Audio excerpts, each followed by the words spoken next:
नमस्कार पशुपालक बंधूंनो, खरं तर पावसाळ्याच्या दिवसामध्ये आपल्या जनावरांच्या आरोग्याचं व्यवस्थापन करणं गरजेचं आणि महत्त्वाचं असतं।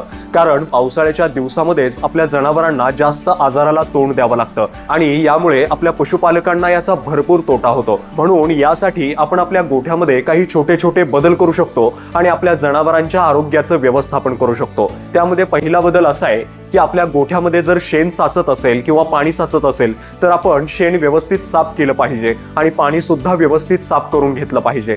आणि त्यामध्ये दुसरा बदल असा आहे की आपल्या गोठ्यामध्ये गव्हाणे असतील किंवा पाण्याच्या टाकी असतील त्यांना व्यवस्थित साफ करून त्यांना चुना मारावा। तिसरा बदल असा की आपल्या गोठ्यामध्ये जर सुका चारा असेल तर तो व्यवस्थित झाकून ठेवला पाहिजे।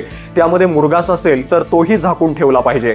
तसेच हिरवा चारा असेल तर तो उभा करून ठेवला पाहिजे, कारण जेणेकरून त्यामध्ये बुरशीचं प्रमाण वाढणार नाही। त्यानंतर चौथा बदल असा आहे की आपल्या गोठ्यामध्ये आपल्या जनावरांना सर्व प्रकारचं लसीकरण करून घेणं गरजेचं आहे आणि आपल्या जनावरांना जंताचं डिवर्मिंग करून घेणं गरजेचं आहे, ज्यामुळे आपल्या जनावरांना कोणताही संसर्गजन्य आजार होणार नाही आणि तसेच आपल्या जनावरांना जंताचा देखील त्रास होणार नाही। त्यानंतर आपल्या जनावरांना जर काही खुरांचा त्रास असेल तर आपण खुरांची व्यवस्थित निगा राखली पाहिजे, त्यांची साळणी व्यवस्थित पद्धतीने केली पाहिजे। त्यानंतर आपल्या गोठ्यामध्ये या दिवसात आपल्याला प्रचंड प्रमाणात माशांचा वावर तसेच डासांचा वावर, गोचिडांचा वावर दिसतो। यासाठी आपण आपल्या गोठ्यामध्ये औषधांची फवारणी करून घेणं गरजेचं आहे आणि पावसाळ्याच्या दिवसामध्ये आपल्या जनावरांना सुका चारा जास्त आणि भरपूर प्रमाणात दिला पाहिजे।